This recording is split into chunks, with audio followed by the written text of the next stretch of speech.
ಎಲ್ರಿಗೂ ನಮಸ್ತೆ. ನಾನು ಸುಧೀರ್ ಮಲ್ಯಾಡಿ.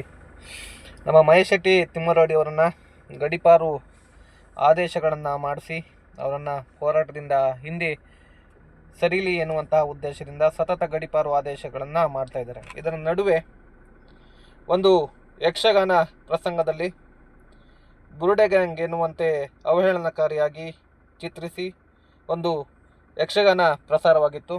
ಇದರಲ್ಲಿ ಯಕ್ಷಗಾನ ಕಲಾವಿದರು ಹಾಗೆ ಮಹೇಶ್ ಶೆಟ್ಟಿ ತಿಮ್ಮರೋಡಿ ಇಬ್ಬರು ಅತಿ ಆತ್ಮೀಯರಾಗಿರುವುದರಿಂದ ಮಹೇಶ್ ಶೆಟ್ಟಿ ತಿಮ್ಮರೋಡಿ ಅವರು ಆ ಕಲಾವಿದನಿಗೆ ಕೇಳ್ತಾರೆ, ಯಾಕೆ ಈ ಥರ ಮಾಡಿದೆ, ಯಾಕೆ ಈ ಥರದ ಪ್ರಸಾರ ಮಾಡಿದೆ ಅನ್ನುವಂಥ ದೃಷ್ಟಿಯಲ್ಲಿ ಕೇಳಿದಾಗ ಅವರಿಬ್ಬರ ನಡುವೆ ವಾದ ವಿವಾದ ನಡೀತದೆ.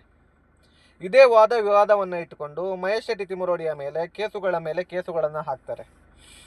ಇದೀಗ ಇವತ್ತು ಮಾನ್ಯ ನ್ಯಾಯಾಲಯದಲ್ಲಿ ಅತ್ಯುತ್ತಮ ಆದೇಶವೊಂದು ನ್ಯಾಯಾಧೀಶರು ನೀಡಿದ್ದಾರೆ. ಇದೊಂದು ಕೆಲವರಿಗೆ ಪಾಠ ಆಗ್ತದೆ ಈ ಆದೇಶ. ಯಾಕಂತ ಹೇಳಿದರೆ ಮಹೇಶ್ ಶೆಟ್ಟಿ ತಿಮ್ಮರೋಡಿ ಹಾಗೂ ಯಕ್ಷಗಾನ ಕಲಾವಿದ ತಮ್ಮ ಮೊಬೈಲ್ನಲ್ಲಿ ಪರ್ಸ್ನಲ್ ಸಂಭಾಷಣೆಯನ್ನು ಮಾಡ್ಕೊಂಡಿರ್ತಾರೆ. ಆ ಸಂಭಾಷಣೆ ವೈರಲ್ ಆಗ್ತದೆ. ನಂತರ ಮಹೇಶ್ ಶೆಟ್ಟಿ ತಿಮ್ಮರೋಡಿಯ ಮೇಲೆ ಕೇಸುಗಳನ್ನು ಹಾಕ್ತಾರೆ, ನಮಗೆ ಬೆದರಿಕೆ ಮಾಡಿದ್ದಾರೆ ಎನ್ನುವಂತಹ ದೃಷ್ಟಿಯಲ್ಲಿ. ಇದೀಗ ಕೋರ್ಟ್ ಸ್ಪಷ್ಟವಾದಂಥ ಆದೇಶ ಮಾಡಿದೆ. ಅದೇನಂತ ಹೇಳಿದರೆ, ಇಬ್ಬರ ನಡುವೆ ನಡೆದ ವೈಯಕ್ತಿಕ ಸಂಭಾಷಣೆ ಹೇಗೆ ವೈರಲ್ ಆಯಿತು, ಆ ವೈರಲ್ ಮಾಡಿದಂಥ ವ್ಯಕ್ತಿ ಯಾರು ಎನ್ನುವಂಥದ್ದನ್ನು ಪತ್ತೆಪಡಿಸಿ ಎನ್ನುವಂಥದ್ದು ನಮ್ಮ ನ್ಯಾಯಾಲಯ ಆದೇಶ ಮಾಡಿದೆ. ಭಾಳ ಒಳ್ಳೆಯ ವಿಷಯ ನ್ಯಾಯಾಲಯದಲ್ಲಿ ಚರ್ಚೆ ಆಗಿದ್ದು.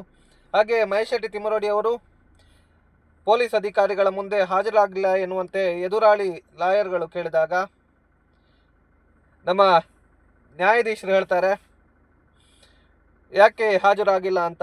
ಅದಕ್ಕೆ ನಮ್ಮ ಪರವಾದಂತಹ ವಕೀಲರು ಅಕ್ಷತಾ ಮೇಡಮ್ ಹೇಳ್ತಾರೆ, ಅವರಿಗೆ ಗಡೀಪಾರು ಆದೇಶ ಇದೆ ಅಂತ. ಅದಕ್ಕೆ ನ್ಯಾಯಾಧೀಶರು ಒಂದು ಸರಿಯಾದ ಮಾತುಗಳನ್ನು ಆಡ್ತಾರೆ.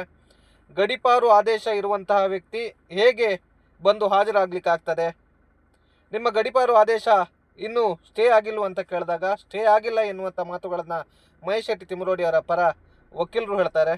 ಮತ್ತು ನ್ಯಾಯಾಧೀಶರು ಹೇಳ್ತಾರೆ, ಗಡೀಪಾರು ಆದೇಶ ಇರುವಂತಹ ವ್ಯಕ್ತಿ ಹೇಗೆ ಹಾಜರಾಗಬೇಕು ವಿಚಾರಣೆಗೆ ಎನ್ನುವಂಥ ನಿಟ್ಟಿನಲ್ಲಿ ಮಹೇಶ್ ಶೆಟ್ಟಿ ತಿಮ್ಮರೋಡಿ ಅವರನ್ನು ತುಳಿಯುವಂಥ ಪ್ರಯತ್ನಗಳನ್ನು ಸತತವಾಗಿ ಮಾಡ್ತಾ ಇದ್ದಾರೆ. ಆದರೆ ಮಹೇಶ್ ಶೆಟ್ಟಿ ತಿಮ್ಮರೋಡಿ ಎನ್ನುವಂಥ ವ್ಯಕ್ತಿ ಹೋರಾಟದಿಂದ ಹಿಂದೆ ಸರಿಯುವುದಿಲ್ಲ. ಮಹೇಶ್ ಶೆಟ್ಟಿ ತಿಮ್ಮರೋಡಿಯ ಜೊತೆ ಸಾಕಷ್ಟು ಬೆಂಬಲಿಗರು ಮಹೇಶ್ ಶೆಟ್ಟಿ ತಿಮ್ಮರೋಡಿಯವರ ಜೊತೆಗಿರ್ತಾರೆ. ಮಹೇಶ್ ಶೆಟ್ಟಿ ತಿಮ್ಮರೋಡಿಯವರ ಗಡೀಪಾರು ಆದೇಶವನ್ನು ಸಹ ಸುಪ್ರೀಂ ಕೋರ್ಟ್ನಲ್ಲಿ ಮುಂದಿನ ದಿನಗಳಲ್ಲಿ ವಿಚಾರಣೆ ಬರ್ತಾ ಇದೆ. ಯಾಕಂತ ಹೇಳಿದರೆ, ಈ ವಿಷಯದಲ್ಲಿ ಯಾಕೆ ವಿಡಿಯೋ ಮಾಡಿದೆ ಅಂತ ಹೇಳಿದರೆ, ನ್ಯಾಯಾಲಯ ಸ್ಪಷ್ಟವಾಗಿ ಒಂದು ಮಾಹಿತಿಯನ್ನು ನೀಡಿದ್ದೆ. ಯಾರು ಮಹೇಶ್ ಶೆಟ್ಟಿ ತಿಮ್ಮರೋಡಿ ಹಾಗೂ ಯಕ್ಷಗಾನ ಕಲಾವಿದರ ನಡುವಿನ ಆಡಿಯೋವನ್ನು ವೈರಲ್ ಮಾಡಿದ್ದಾರೆ ಎನ್ನುವಂಥದ್ದು ಇಡೀ ಕರ್ನಾಟಕದ ಜನತೆಗೆ ಗೊತ್ತಾಗಲಿ.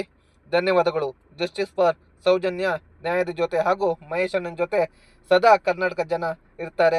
ಧನ್ಯವಾದಗಳು.